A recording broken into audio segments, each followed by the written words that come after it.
Hi viewers, welcome to our channel. இன்றைக்கி நம்ம சேனலில் சூப்பரான ஒரு தொகையல் ரெசிபி தான் பார்க்க போகிறோம்.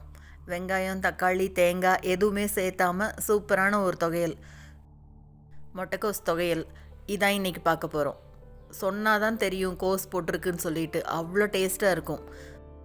சூப்பரான இந்த தொகையில் எப்படி பண்ணுறதுன்னு பார்க்குறதுக்கு முன்னால் நம்ம சேனல் இன்னும் சப்ஸ்கிரைப் பண்ணலைன்னா கண்டிப்பாக சப்ஸ்கிரைப் பண்ணிடுங்க. கூடவே பக்கத்தில் இருக்கிற பெல் பட்டனையும் தட்டி விட்டுருங்க. ஸோ நான் போடுற வீடியோ எல்லாமே உடனுக்குடனே நோட்டிஃபிகேஷனாக வந்துடும். வாங்க இந்த முட்டைகோஸ் தொகையில் எப்படி அரைக்கிறதுன்னு பார்க்கலாம். ஒரு வாணலியில் 1 ஸ்பூன் அளவுக்கு எண்ணெய் விட்டுக்கலாம். எண்ணெய் நல்லா சூடானோன்னு இது கூட 2 டேபிள் ஸ்பூன் அளவு உளுத்தம்பருப்பு சேர்த்துக்கிறேன். இது கூடவே 1 டேபிள் ஸ்பூன் அளவு கடலைப்பருப்பு. இந்த கடலைப்பருப்புக்கு பதிலாக நீங்கள் வேர்க்கடலை சேர்த்துறதுனாலும் சேர்த்தலாம். 1 டேபிள் ஸ்பூன் அளவு வேர்க்கடலை சேர்த்துக்கலாம். கூடவே சின்ன துண்டு இஞ்சி எல்லாத்தையும் சேர்த்து லேசாக வறுத்து விட்டுக்கலாம். பருப்பு வறுபடும் போதே இது கூட காரத்துக்கு காஞ்ச மிளகாய் சேர்த்துக்கலாம். 4 காஞ்ச மிளகாய் சேர்த்துருக்கேன். அடுப்பை மீடியம் ஃப்ளேமில் வச்சுட்டு மெதுவாக வறுத்து விடலாம். இது பாதி அளவு வறுபட்டால் போதும். பருப்பு பாதி அளவு வறுபட்ட உடனே இப்போ இது கூட ஒரு சின்ன துண்டு புளி சேர்த்துக்கலாம். பாருங்கள், பருப்பு கலர் மாற ஆரம்பிச்சிருச்சு. இந்த அளவு வறுபட்டால் போதும். இந்த அளவு வறுபட்ட உடனே இப்போ இது கூட கோஸ், பாதி அளவு கோஸ், சின்ன கோஸில் பாதி அளவு கோஸை கட் பண்ணி எடுத்து வச்சுருக்கேன். அதையே இது கூட சேர்த்துக்கலாம். இப்போ இது எல்லாத்தையும் நல்லா சேர்த்து வதக்கி விடணும். பருப்பு பொன்னிறமாக மாறுற வரைக்கும் வதக்கினா போதும்.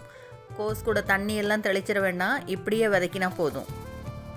பருப்பு கலர் மாறி பொன்னிறமாக வர்றதுக்கும் இந்த கோஸ் வதங்கிறதுக்கும் சரியாக இருக்கும். பாருங்கள், பருப்பு நல்ல கலர் மாறிடுச்சு பாருங்கள். இந்த அளவுக்கு வந்தால் போதும். இப்போ அடுப்பை ஆஃப் பண்ணி வச்சிடலாம். நல்லா ஆறட்டும். கம்ப்ளீட்டாக ஆறுனதுக்கப்புறமா இது எல்லாத்தையும் ஒரு மிக்ஸி ஜாரில் சேர்த்துக்கலாம்.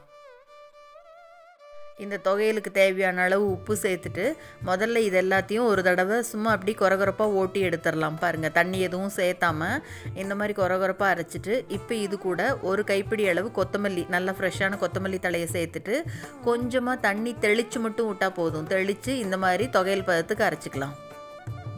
இப்போ இந்த தொகையில் வேறு ஒரு பவுலுக்கு மாற்றிட்டு இதுக்கு தாளித்து கொட்டிடலாம்.